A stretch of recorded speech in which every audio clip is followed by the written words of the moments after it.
अस्सलामुअलैकुम दोस्तों, आज की वीडियो में हम कुवैत की कुछ अहम तरीन खबरें जो हैं वो आप तमाम दोस्तों के साथ शेयर करने वाले हैं। तो अगर आप कुवैत में रहते हैं और कुवैत के हालात से बाखबर रहना चाहते हैं तो इस वीडियो को आप शुरू से लेकर आखिर तक जरूर देखें। दोस्तों वीडियो पसंद आए तो लाइक और शेयर जरूर करें।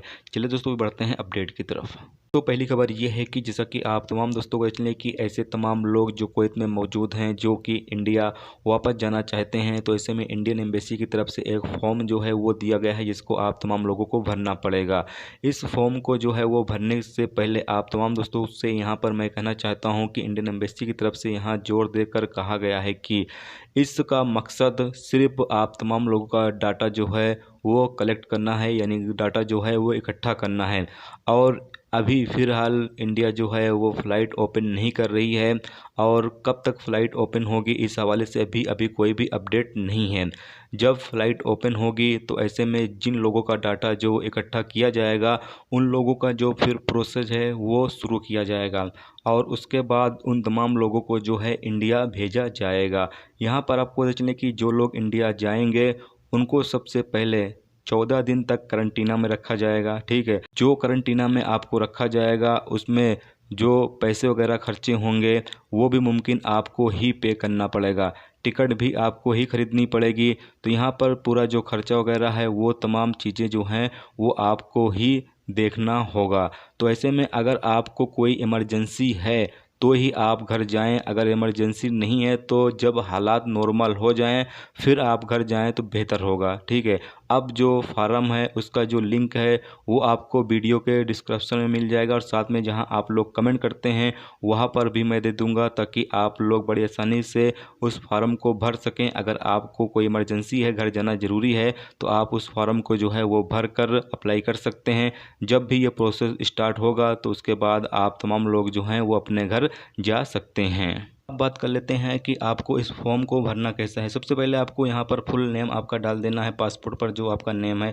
उसके बाद आपको ईमेल एड्रेस जो आपकी है वो आपको यहाँ पर डाल देना है। उसके बाद आपकी उम्र क्या है वो आपको यहाँ पर डाल देना है। उसके बाद आपका कुवैत का कॉन्टैक्ट नंबर क्या है वो आपको यहाँ पर डाल देना है। उसके बाद आपका इंडिया का कॉन्टैक्ट नंबर क्या है वो आपको यहाँ पर डाल देना है। उसके बाद यहाँ पर मेल फीमेल जो है वो आपको सेलेक्ट कर लेना है। उसके बाद आपके पासपोर्ट का जो नंबर है वो आपको यहाँ पर बिना स्पेस दिए लिख देना है।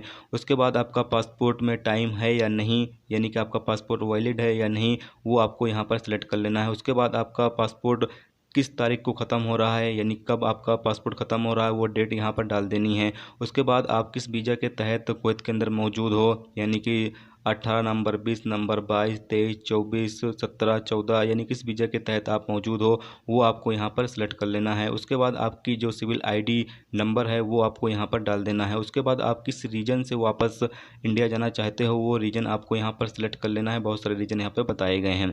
उसके बाद आपको कैटेगरी जो है वो सिलेक्ट करनी है कि आप student, professional, worker, tourist, visitor, यानी किस कैटेगरी के तहत आते हो आपको यहाँ पर सेलेक्ट कर लेना है। ठीक है, उसके बाद इंडिया का आपका स्टेट क्या है वो आपको यहाँ पर सेलेक्ट कर लेना है। उसके बाद आपका इंडिया का फुल एड्रेस क्या है वो आपको यहाँ पर डाल देना है। उसके बाद आप किस इंडिया के किस इंटरनेशनल एयरपोर्ट पे जाना चाहते हो वो आपको यहाँ पर सेलेक्ट कर लेना है। उसके बाद आपका कोरोना टेस्ट हुआ है या नहीं हुआ है, एस या नो में यहाँ पर आपको सेलेक्ट कर लेना है। उसके बाद आपको प्रोफेशनल स्किल डिटेल जो है वो आपको यहाँ पर सेलेक्ट कर लेना है। उसके बाद यहाँ पर आपसे 4 तरह के सवाल और पूछे जाएंगे, जिसमें से एक सवाल ये भी होगा कि आपको 14 दिन तक करंटीना में रखा जाएगा, आप इसके लिए तैयार हो या नहीं हो। ये तमाम तरह के जो सवाल हैं वो पूछे जाने के बाद आपको एस पे जो है ओके करके आपको सबमिट कर देना है। ठीक है, उसके बाद आपकी जो एप्लीकेशन है वो इंडियन एम्बेसी के पास पहुंच जाएगी, जिसके बाद जब भी इस हवाले से काम स्टार्ट होगा वो आपका भी काम जो है इसमें हो जाएगा। बात कर लेते हैं कि कुवैत में पिछले 24 घंटे के अंदर कोरोना वायरस के नए केस जो हैं वो कितने रिकॉर्ड पे आए हैं। जैसा कि कल शाम को मैंने कोई भी वीडियो नहीं डाला, इसलिए इस रिपोर्ट के बारे में आप तमाम दोस्तों को नहीं बता पाया हूं। तो अभी इस रिपोर्ट के बारे में आपको बताते चलें कि पिछले 24 घंटे के अंदर कुवैत में 353 नए कोरोना वायरस के केस जो हैं वो रिकॉर्ड पे आए हैं, जबकि टोटल कुवैत के अंदर 4,377 कोरोना वायरस के मरीज अब तक रिकॉर्ड जो हैं वो किए जा चुके हैं। आपको पता चले कि पिछले 24 घंटे के अंदर 4 नए लोगों की मौत भी हुई है, जिसमें से एक कुवैती शहरी जिसकी उम्र 72 साल, जबकि एक बांग्लादेशी शहरी जिसकी उम्र 50 साल, एक इंडियन शहरी जिसकी उम्र 45 साल, एक मिस्री शहरी जिसकी उम्र 61 साल बताई गई है। अब आपको पता चले कि टोटल मरने वाले की जो तादाद है इस वक्त कुवैत में 30 हो चुकी है और पिछले 24 घंटे के अंदर 63 नए लोग जो हैं इस बीमारी से ठीक हुए हैं, जबकि 1602 लोग अब तक कुवैत के अंदर इस बीमारी से ठीक हो चुके हैं। अब आपको पता चले कि किन मुल्कों के ज़्यादा लोग पिछले 24 घंटे के अंदर कोरोना वायरस के मरीज जो हैं वो रिकॉर्ड पे आए हैं।